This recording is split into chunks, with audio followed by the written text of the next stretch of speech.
Everybody hates JD Vance. That's just a fact of life.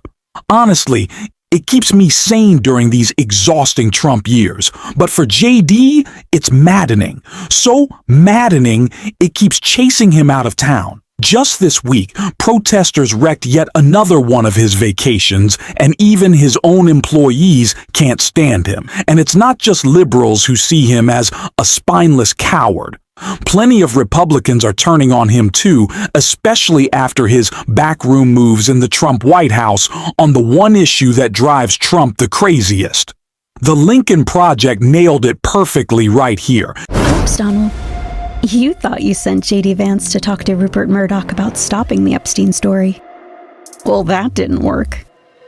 But there's something you should worry about, Donald. Something you should think about. What if JD Vance cuts a deal with Rupert? Maybe JD Vance and Rupert figured out the succession. Who comes after you? They don't want to wait.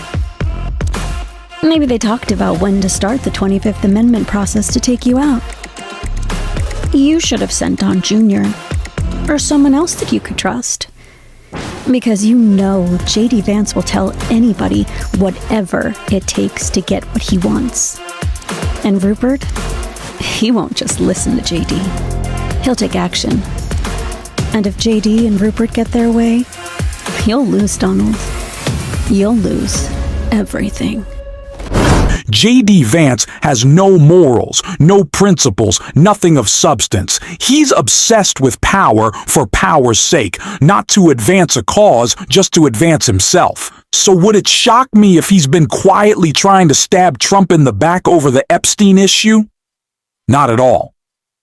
I think he's keeping some distance so he can run on it again in 2028, riling up conspiracy theorists he desperately needs in his corner. But his spineless pursuit of power keeps landing him in trouble, especially when real leaders with actual backbones call him out. And before we get to the protesters and employees who did exactly that, let's start with Gavin Newsom. Right outside, at this exact moment, are dozens and dozens of ICE agents. Donald Trump, you think it's coincidental? Donald Trump and his minions, Tom Homan, tough guy, clearly decided, coincidentally or not, that this was a location to advance ICE arrests. Indiscriminate? Perhaps. We'll find out later. It was certainly indiscriminate when a 15-year-old disabled boy had a gun put to his head in Los Angeles trying to go to school just a few days ago.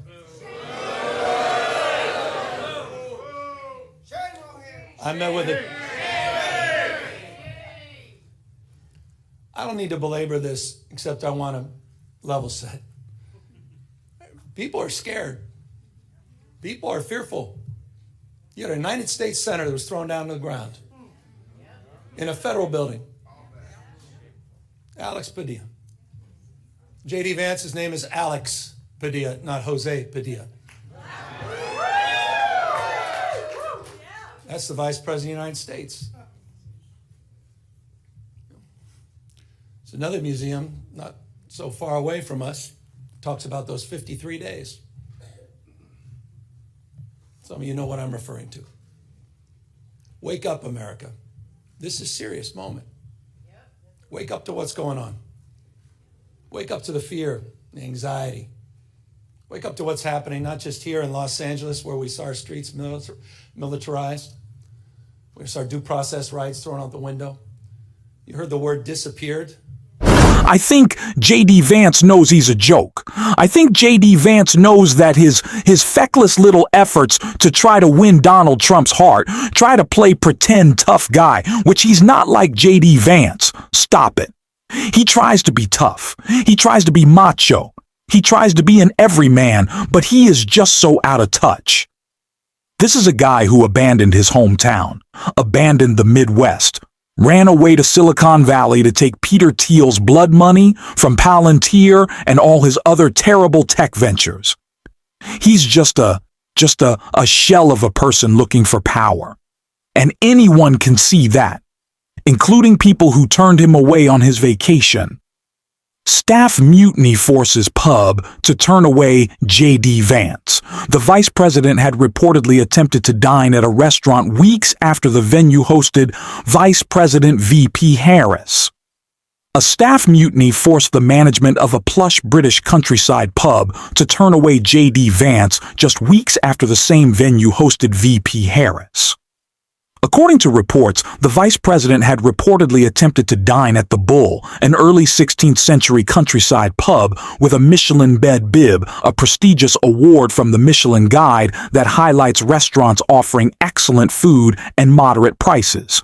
However, the staff reportedly staged a mutiny, telling the management that they wouldn't show up to work if the venue accepted Vance's dinner booking, according to Pop B newsletter from Thursday. The rejection is all the more embarrassing considering that the former vice president turned presidential hopeful VP Harris dined there just weeks before as part of the pre-wedding dinner for Steve Jobs' daughter, Eve. She married Harold Harry Charles, a 26-year-old British Olympic equestrian in the Cotwoods, a sprawling area of natural beauty in southwest England at the end of July. It's been the talk of the village. It's the most exciting thing that's happened here for a long time. Unfortunately, I'm not able to comment, a staff member told the Daily Beast via phone call. When quizzed on Vance's reported rejection, she referred to the Beast to the owner of the venue, Public House Group, which has been contacted for comment. Representatives from Vance have also been contacted. I don't think that they're actually going to talk, though.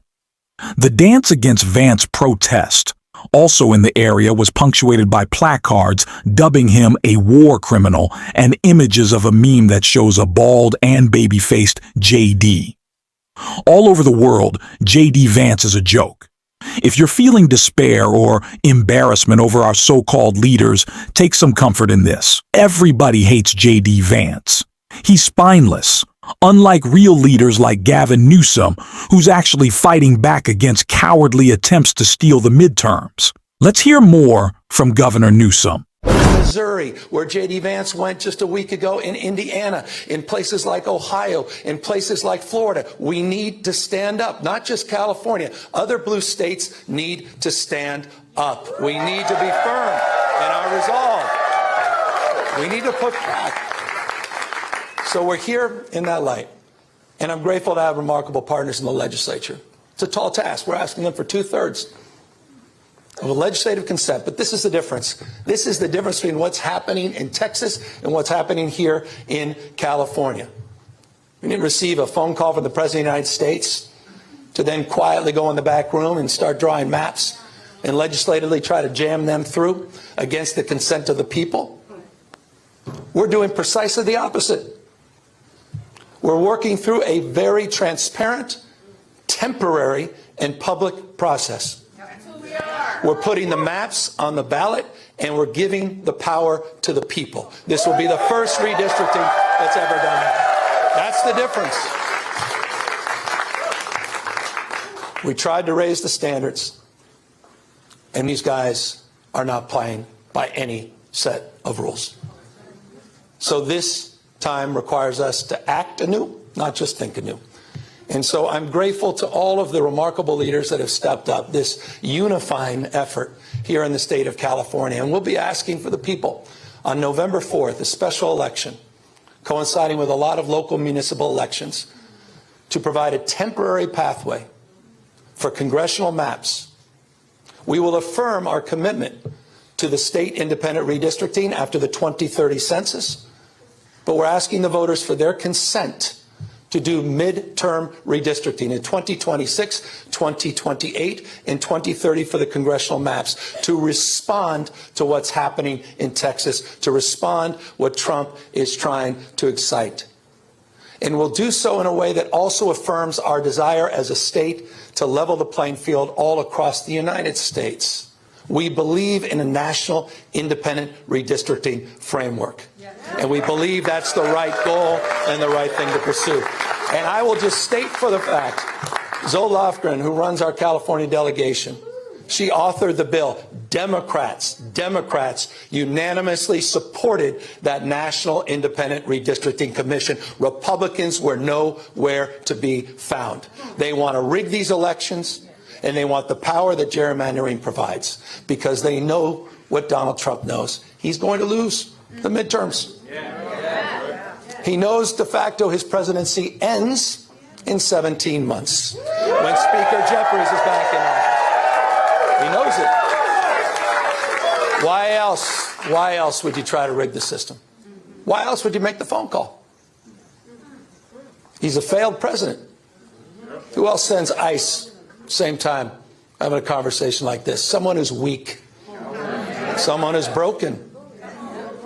Someone whose weakness is masquerading his strength. That's what he does. The most unpopular president in modern history. An economy that's collapsing all around him. You saw the new wholesale prices going up almost a full percentage point today. Inflation is going up. Job creation is going down. He's trying to rewrite history, Smithsonian, censoring historical facts. And in the spirit of what Adam Schiff said, he's trying to put America in reverse on voting rights, civil rights, LGBTQ rights, on women's rights. He wants to bring us back to a pre-1960s world. That's what this is all about. It's about power, and I want to end on this. And we are about to give power back to the people. You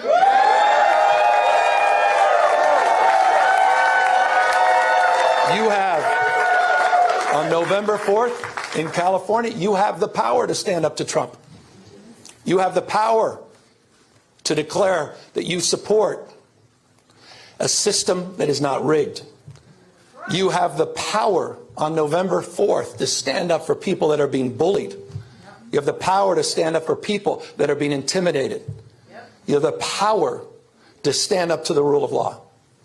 We're giving the people of this state the power to save democracy, not just in California, but all across the United States of America. I hope we are waking up to this reality. Wake up, America. Wake up to what Donald Trump is doing. Wake up to his assaults. Wake up to the assault on institutions and knowledge and history. This is the fight Democrats have needed for so long. Gavin Newsom isn't breaking rules. He's going to the voters for approval to fight back against Donald Trump. This will be on the ballot in November. And now is the time to organize, educate Californians, and get the message out. I'll have a link below to donate and support this effort. Let's win in California and push back against Trump. And as always, hit subscribe, leave a like, and drop a blue heart in the comments. And until next time, I will see you soon.